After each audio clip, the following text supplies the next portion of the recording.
The rivalry continued. All the talk leading up to Duke and Carolina on Saturday and how people were going to feel after the game. I mean, we talked about this on Friday. What if Duke wins? What's going to happen? Now we beat you in the Final Four. Except that's not what happened on Saturday. There was no last year still happened.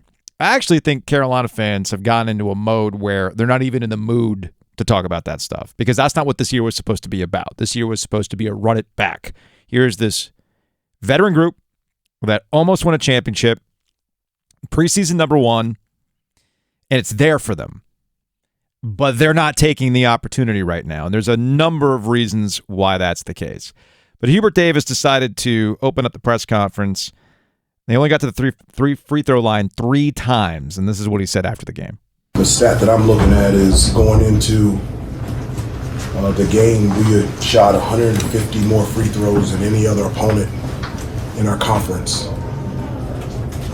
And we shot 3. 0 in the second half. So that's what I'm looking at. Why do you think you didn't shoot more free throws? Was it? You answer it. We attacked the basket. You answer it. We attacked the basket. Essentially, Hubert Davis feels that he should have gotten to the line, or the team should have gotten to the line more. In his coach's teleconference today, Hubert Davis says, look, I like getting to the line. I get it. It's part of the game plan. They're not the first ones to do it. Duke's done this before, too. Roy Williams has done this, feeding the post, creating the contact, getting the and ones, creating opportunities. But not every game is going to get called like that. And you have to find different ways to win. And that's probably the biggest thing, the biggest problem for the Tar Heels right now, is that things have to go a particular way for them to win. And if part of that way to win involves the officials giving you calls and you expect them, well, then that's not going to work itself out, especially when you get into the NCAA tournament and the normal crews are no longer there. You don't know how things are going to go. It's a bad game plan and exposed a lot of issues for the Tar Heels on Saturday. What you want from your half court is to be able to stop the bleeding, stop a drought. And the best way to do that is to punch the ball into the post. And you look at Carolina with 27 threes in this game, 27 attempted threes. And I get it. College basketball has changed. You got more players taking threes than ever before. But, at some point you got to get more than Baycott had 12 shots. Yeah, and he didn't touch the ball. They didn't feed him in the last 10 minutes of that game. Now, some of that is to do. Now, Lively did a great job on him. And I think that also applies to why Baycott only had 2 free throw attempts in this game. But, something similar happened in the Pitt game, too. Baycott was able to fight through a little bit better. Yeah. Because he was getting doubled. But Lively was on another level, which is what Hubert Davis talked about after the game, and how Derek Lively, who's had his ups and downs this season, and a lot of folks questioning what his impact on this Duke team was going to be this season. Well, he certainly had an impact on the game Saturday. He did. Oh, he's a fantastic player. And Duke is a fantastic defensive team. They pressure you. They do a great job with their quickness, moving their feet. Derek is one of the best, if not the best. Even if he doesn't block it, his length and his athleticism can alter it. That's Hubert Davis on Derek Lively's impact. You were there, so you didn't get a chance to watch the TV broadcast. Jay Billis, who really does a great job, was pushing back on people like me who were like, I can't believe there's people out there who think Derek Lively wasn't one of the 5 best recruits in the country, and we're questioning why. He was ranked as one of the top players in the country. It's like, you understand he hasn't played like that. No, he hasn't. In a game yet. He hasn't. Right? Like, Ryan Young has been the post scorer. Now, you don't have to score to have an effect on the game. I understand that. Mm-hmm.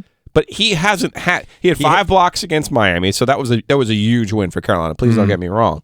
But you look at it, he's not a guy who scores a lot. He doesn't have the bounce or the handle that you would think that we look at with modern college basketball.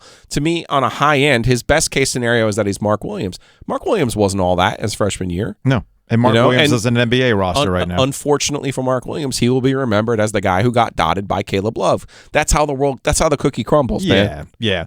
Well, the thing about Derek So I don't know Lively, if I want to be compared to Mark Williams, like even I if said, he was the defensive player of the year in the ACC last year. Like I said, he's in the NBA now, so it's fine. I don't think Mark Williams was in the building on Saturday too. Sure he was, along with Paolo Banchero.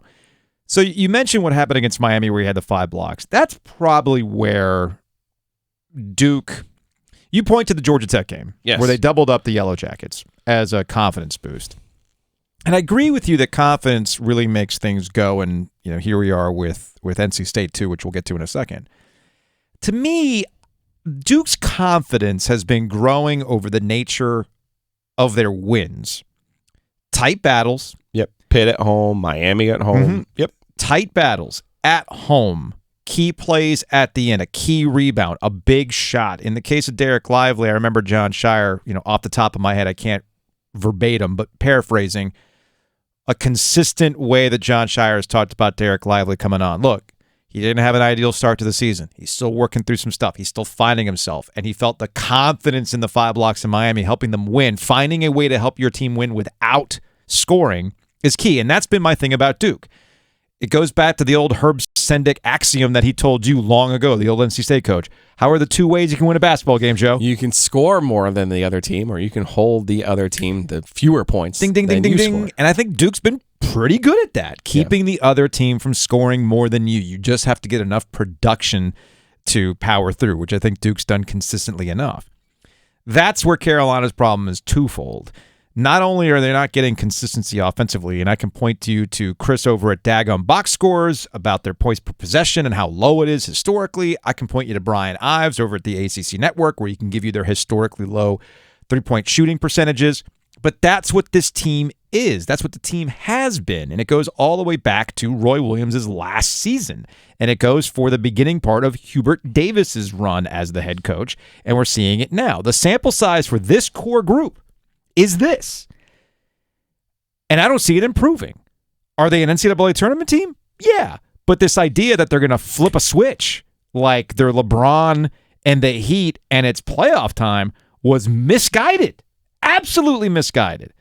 So that's where I'll turn into Jay Billis. All the people who thought, hey, they got sunned by Pitt and they turned it around after that. And here's this Duke game to give them the vibe. Even the stakes in the Duke game were different. I'm telling you right now, this is not hindsight. This is not me going back and being retroactive and retconning my opinion. I said this last week. Duke last year was a special circumstance. It was there baked in with the Coach K farewell. Those stakes weren't the same on Saturday. Saturday was just a straight-up basketball game. Straight-up basketball game at Cameron Indoor Stadium. And Carolina didn't handle the moment. And there's going to be a heck of a lot more of those going forward into February as you get in this slog, because they're going to have another tough matchup for a team that's hungry, by the way, in Wake Forest. This is something that Coach K talked about last year and what bugged him about that Duke squad last year. What would get Coach K ticked off about Duke's team last year?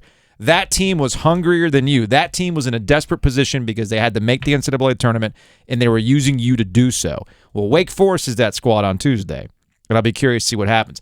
Duke's a different animal tonight. Duke's just a quick turnaround Tuesday to Monday. How do you bounce back from the high of beating Carolina? No Dariq Whitehead against a good Miami team at the top of the standings. Tough game. Tough game tonight, man. Tough game tonight. Really tough spot.